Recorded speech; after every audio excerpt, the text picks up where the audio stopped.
Sadhanas from Ribhu Gita by His Holiness Sri Swami Shantananda Puri Maharaj. Chapter 9 Bliss of the Self. The universal totality is called Brahman. Everything is like a bulb into which the electricity from the generator, that is, akin to Brahman, has entered. This electricity in each bulb may be called as Atman. The electricity in each bulb is nothing but the electricity of the generator. So the Atman, the individual self, is nothing but Brahman, the total, the universal totality. Hence, in the ultimate analysis, there is nothing but the Brahman. The Brahman is nothing but consciousness. Consciousness is the constant awareness of one's being or existence. Every human being not only exists, but is also aware that he exists. This is called Chaitanya or consciousness. Everything is only the self, that is the Atman. The pure self, unqualified by age, gender, caste, profession, etc. It is all non-dual consciousness, that is, a total indivisible, single consciousness, even though it appears that each being has got a separate consciousness.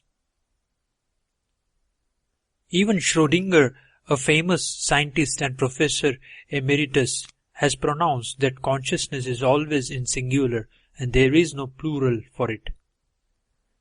If the Atman is to be thought of as a very small entity, say atom-like, the entire world will not amount to an atom even. All thoughts are all consciousness, as they are the thought force of the thinker. Consciousness is the highest state. Its highest measure is through the bliss it can confer. This entire world which is visible is nothing at all. The syllable Om represents the sheer consciousness. Every object is consciousness by itself. The bliss we get out of it is supreme measure. The entire world amounts to nothing. I am the bliss. I am the never exhaustible awareness. Bliss is its supreme measure. I am the secret Atman who remains intact at all times. I am the master of all masters. I am the foundation for all objects. I am the supreme happiness. I am the transcendental light. I am in the form of all objects. That is, all the objects in the waking state are all my imaginations as much as I become all the objects in my dream. I am the contented self and am the most ancient one. I am always eternal. I am everywhere and am firmly established. I am the Jiva, the individual self. The bliss one gets out of it is its supreme measure. The entire world amounts to nothing. I am the Lord Shiva. I am the goal difficult to reach. I revel all the objects in my light. I am what I am. I am the supreme bliss. I am all consciousness. I am the ultimate conclusion of all the scriptures.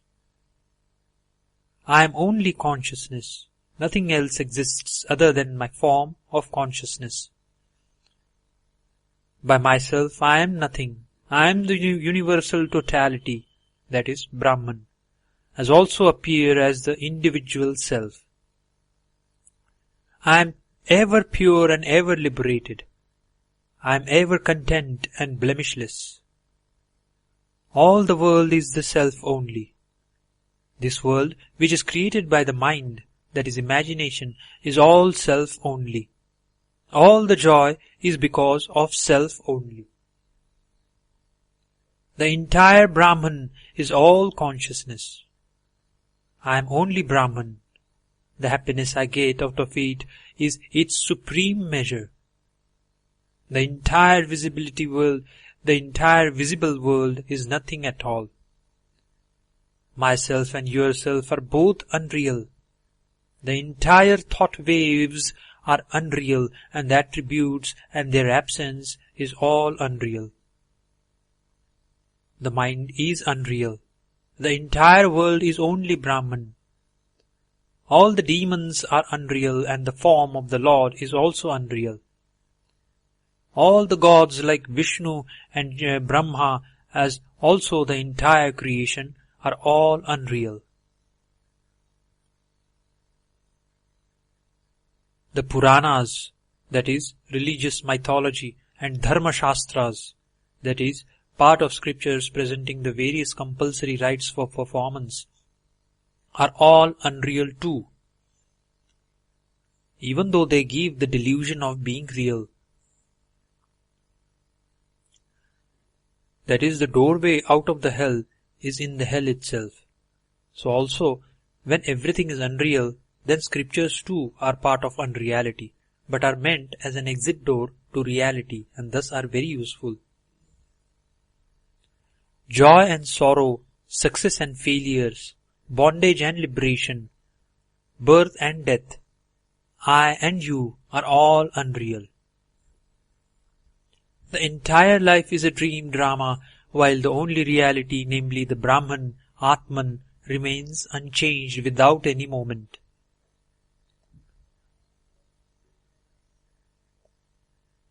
What all that seems to happen in this second dream, called the waking state, are all unreal. Once we realize this, the dream ceases and reality alone exists. There is no birth or death, and no more joys or sorrow. The concept of a Lord governing the world, merit and sin, pilgrimage centers, time and space, that is all part of the dream drama. Righteous way of life and its opposite, that is unrighteousness, are all unreal. Most of these statements in Ribhu Gita are also found in Ashtavakra Gita. Many seekers appreciate them and say, "Here is what I want. These instructions are just the things needed by me. Who wants gods and rituals, virtue and sin, meditation and yoga?" But these statements in Ribhu Gita are applicable to those who have reached a higher state of consciousness through God's grace, yoga, meditation, prayers, japa, etc. To read and appreciate them is one thing, and to correctly interpret it and to put it into practice is another thing. A deconditioned pure mind is essential in order to put it into practice. Then only it will be possible to remain without any reaction to any happenings resulting in sorrow, pain, joy, etc. A theoretical knowledge that ultimately all these sadhanas, that is practices, are unreal is also necessary, lest one should continue to remain staying at the unreal exit door without getting out into the vast expanse of reality. The past, present, and future are unreal. Both knowledge and ignorance are unreal. There is no world apart from the Atman. There is nothing called non-self at all. Anything other than the self is all unreal, and hence not the truth.